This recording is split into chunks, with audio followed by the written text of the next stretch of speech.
الحمد لله الذي زين النبيين بحبيبه المصطفى ومن على المؤمنين بنبيه المجتبى. الصلاة والسلام على سيدنا ومولانا محمد خير الورى وعلى آله وأصحابه المتأدبين بالتقوى. أما بعد فأعوذ بالله من الشيطان الرجيم. بسم الله الرحمن الرحيم. قال الله تبارك وتعالى في القرآن المجيد والفرقان الحميد: والذي جاء بالصدق وصدق به. آمنت بالله صدق الله مولانا العظيم وصدق رسوله النبي الكريم الأمين. إن الله وملائكته يصلون على النبي يا أيها الذين آمنوا صلوا عليه وسلموا تسلیما. محبت کے ساتھ درود و سلام پڑھیے. الصلاۃ والسلام علیک یا سیدی یا رسول اللہ وعلی آلک و اصحابک یا سیدی یا حبیب اللہ. الصلاۃ والسلام علیک یا سیدی یا نبی اللہ وعلی آلک و اصحابک یا سیدی یا رحمۃ للعالمین. حضور رب کرم کے حصار میں رکھنا. حضور اپنے کرم کے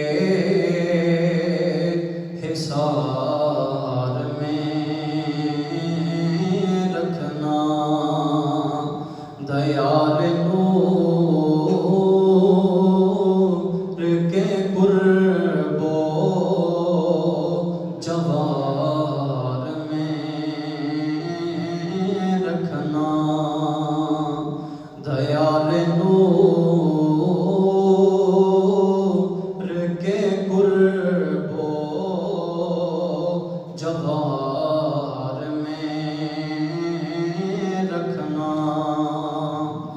جیوں تو گنبد حضرا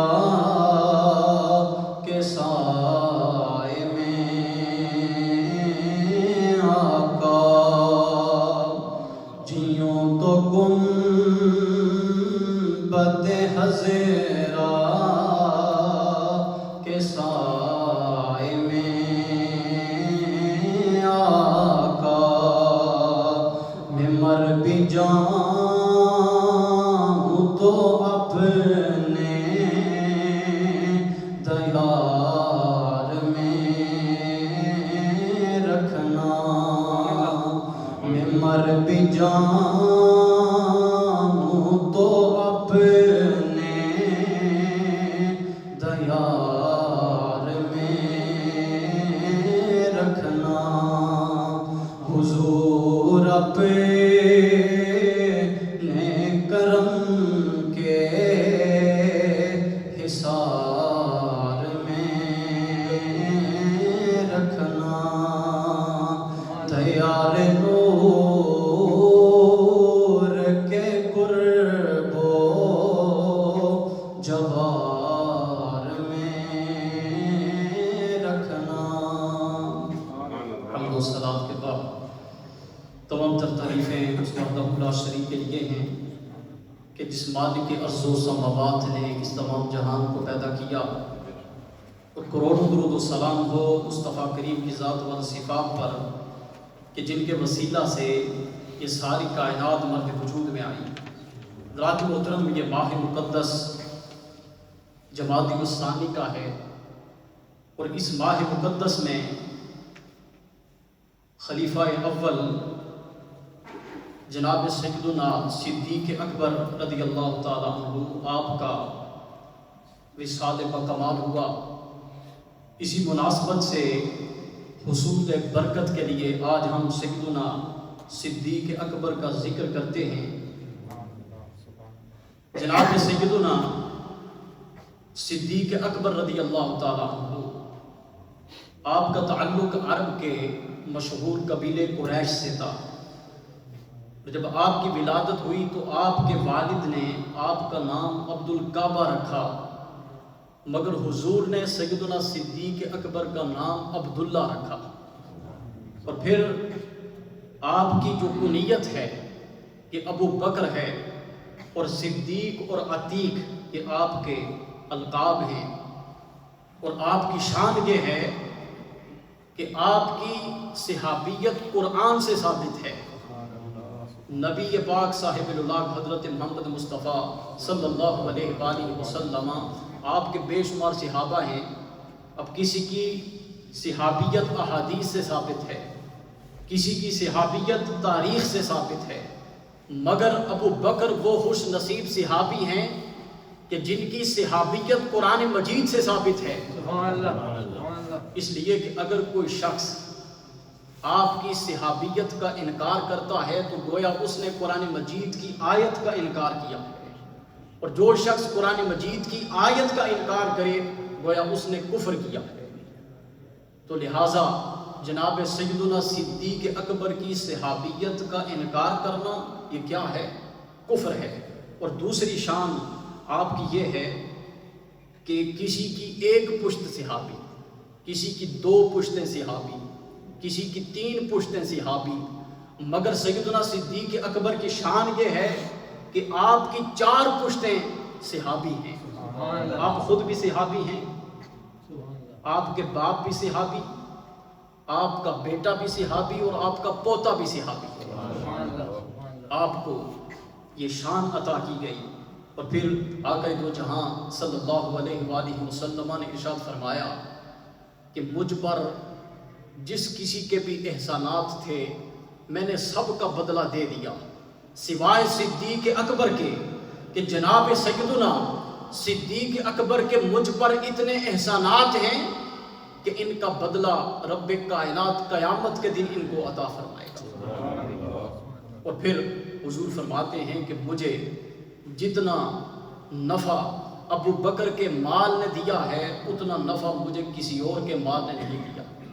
اور پھر آپ کی تیسری شان یہ ہے کہ حضور نے فرمایا کہ نیکیوں کے 360 درجات ہیں، ان 360 درجات میں سے اگر کسی شخص میں ایک بھی نیکی پائی جائے تو وہ جنتی ہے۔ جناب سیدنا صدیق اکبر نے حضور کی بارگاہ اقدس میں عرض کی، یا رسول اللہ صلی اللہ علیہ وآلہ وسلم، کیا ان میں سے کوئی ایک نیکی مجھ میں پائی جاتی ہے؟ حضور نے فرمایا، اے ابو بکر، میں نے 360 درجات جو نیکیوں کے ہیں ان کو دیکھا، اور پھر تیری نیکیوں کو دیکھا، میں نے تقابل کیا تو میں نے دیکھا کہ وہ نیکی نہیں جو تجھ میں نہ پائی جائے، وہ نیکی نہیں ہے ابو بکر جو تجھ میں نہ پائی جائے۔ اور پھر اسی طرح آقا دو جہاں صلی اللہ علیہ وآلہ وسلم ایک دن جنت کے دروازوں کا ذکر فرما رہے تھے۔ حضور نے فرمایا قیامت کے دن جب اعلان ہوگا کہ لوگ جنت میں جائیں تو حضور فرماتے ہیں نمازی باب الصلاۃ سے جنت میں داخل ہوں گے، فرمایا روزہ دار باب الریان سے جنت میں داخل ہوں گے، فرمایا مجاہدین باب الجہاد سے جنت میں داخل ہوں گے۔ عرض کی گئی، یا رسول اللہ صلی اللہ علیہ وآلہ وسلم، کوئی ایسا خوش نصیب ہے کہ جو جنت کے ان 8 دروازوں سے گزر کر جنت میں جائے گا؟ فرمایا ہاں، وہ ابو بکر کی ذات ہے، وہ ابو بکر کی ذات ہے، کہ ابو بکر وہ خوش نصیب صحابی ہیں کہ جو جنت کے 8 دروازوں سے گزر کر جنت میں جائیں گے۔ اللہ پاک قیامت کے دن آپ کو یہ شان اور مقام عطا فرمائے گا۔ اسی طرح ایک مرتبہ حضور تشریف فرما ہے، صحابہ کرام کی مجلس ہے، صحابہ کرام بھی موجود ہیں۔ حضور نے صحابہ سے پوچھا، من اصبح منکم الیوم صائما، کیا تم میں سے آج کوئی ایسا شخص ہے کہ جس نے روزہ رکھا ہو، روزہ دار ہو؟ اب وہ رمضان مبارک کا مہینہ نہیں تھا، حضور نفلی روزوں کی بات کر رہے تھے کہ تم میں سے کوئی ایسا شخص ہے کہ جس نے آج روزہ رکھا ہو؟ اب ساری مجلس میں خاموشی ہے۔ ابو بکر کھڑے ہوئے، عرض کی، یا رسول اللہ صلی اللہ علیہ وآلہ وسلم، میں وہ شخص ہوں کہ جس نے آج روزہ رکھا ہے۔ پھر بیٹھ گئے۔ حضور نے پھر پوچھا، تم میں سے کوئی ایسا شخص ہے کہ جس نے آج کسی مسکین کو کھانا کھلایا ہو؟ سب خاموش ہیں. ابو بکر کھڑے ہوئے عرض کی یا رسول اللہ میں وہ شخص ہوں کہ جس نے آج ایک مسکین کو کھانا کھلایا ہے. حضور نے پھر پوچھا تم میں سے کوئی شخص ایسا ہے کہ جس نے آج کسی مریض کی عیادت کی ہو؟ سب خاموش ہیں. ابو بکر کھڑے ہوئے عرض کی یا رسول اللہ میں وہ شخص ہوں کہ جس نے آج ایک مریض کی بھی عیادت کی ہے. حضور نے پھر پوچھا تم میں سے کوئی شخص ہے ایسا کہ جس نے آج کسی کی نماز جنازہ پڑھی ہو؟ سب خاموش ہیں. ابو بکر کھڑے ہوئے عرض کی یا رسول اللہ صلی اللہ علیہ وآلہ وسلم میں وہ شخص ہوں کہ جس نے آج ایک نماز جنازہ بھی پڑھی ہے. حضور نے فرمایا کہ جس شخص میں یہ ساری نیکیاں جمع ہو جائیں وہ جنتی ہے. جس شخص میں یہ ساری نیکیاں جمع ہو جائیں وہ کیا ہے؟ جنتی ہے. یعنی کہ حضور نے ابو بکر کی زندگی میں، ابو بکر ابھی حیات ہیں اور حضور نے ان کی حیات میں، ان کی زندگی میں انہیں جنت کی بشارت عطا فرمائی. اب حضور یہ فرما رہے ہیں کہ ابو بکر جنتی ہے. اسی طرح قرآن مجید کی آیت کریمہ الیوم اکملت لکم دینکم واتممت علیکم نعمتی ورضیت لکم الاسلام دینا، جب یہ آیت کریمہ نازل ہوئی کہ آج رب کائنات نے تمہارے لیے دین کو مکمل کر دیا اور تم پر اپنی نعمت تمام کر دی اور دین کو بطور اسلام تمہارے لیے پسند کر لیا، جب یہ آیت کریمہ نازل ہوئی تو صحابہ کرام خوش ہیں، ایک دوسرے کو مبارکباد دے رہے ہیں کہ تمہیں مبارک ہو، آج رب کائنات نے اسلام کو مکمل کر دیا. اب پورے اجتماع میں جب نظر ابو بکر پہ پڑی تو ابو بکر کی آنکھوں سے آنسو روا ہیں، ابو بکر رو رہے ہیں. فاروق اعظم نے پوچھا، عثمان غنی نے پوچھا، علی المرتضیٰ نے پوچھا اے ابو بکر رونے کی وجہ کیا ہے؟ آج تو خوشی کا دن ہے کہ رب کائنات نے یہ اعلان کیا ہے کہ آج تمہارے لیے اسلام کو مکمل کر دیا گیا، آج تو خوشی کا دن ہے. اے ابو بکر آپ رو کیوں رہے ہیں؟ ابو بکر نے جواب دیا کہ آج یہ جو اعلان کیا گیا کہ آج دین مکمل ہو گیا، اس کا مطلب یہ ہے کہ اب حضور کے ہم سے جدا ہونے کا بھی وقت قریب ہے. میں اس لیے غم زدہ ہوں کہ اب حضور بھی ہم سے جدا ہو جائیں گے. آپ کو حضور سے اتنی محبت تھی اور پھر آپ اس بات کا اندازہ لگائیں کہ آپ کو حضور سے کس قدر عشق تھا، کس قدر محبت تھی کہ حضور جب معراج کی رات عرش پہ گئے، جب واپس تشریف لائے تو سب سے پہلے ابو جہل حضور کو ملا. حضور نے جب اس سے ملاقات کی تو ابو جہل حضور سے کہنے لگا اے محمد صلی اللہ علیہ وسلم آج کوئی نئی بات سناؤ. تو حضور نے ابو جہل سے کہا کہ آج رات میں نے آسمانوں کی سیر کی ہے.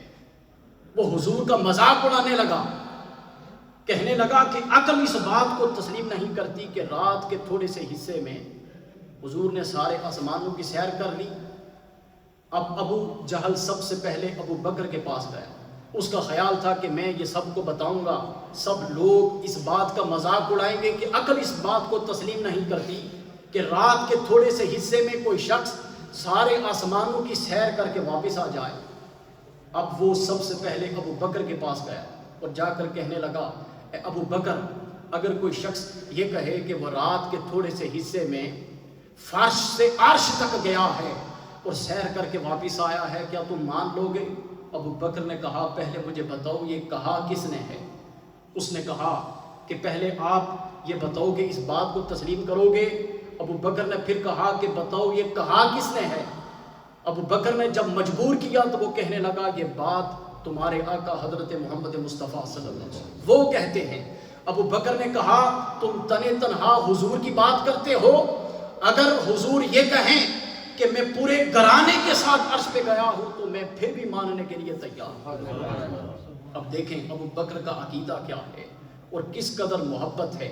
اب یہی وجہ ہے حضور تشریف فرما ہے. حضور نے صحابہ سے فرمایا ابھی ہمارے درمیان وہ شخص تشریف لائے گا جو میرے بعد ساری امت میں سب سے افضل ہے اور جو قیامت کے دن انبیاء علیہ السلام کے بعد شفاعت کرے گا.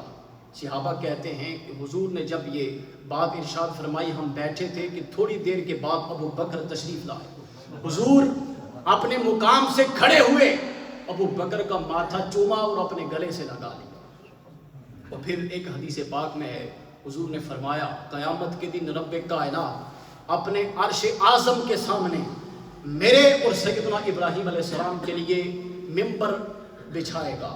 2 ممبر بچھائے جائیں گے، ایک تاجدار کائنات کے لیے، ایک ممبر سیدنا ابراہیم خلیل اللہ کے لیے بچھایا جائے گا، اور ایک کرسی جناب سیدنا صدیق اکبر کے لیے لگائی جائے گی.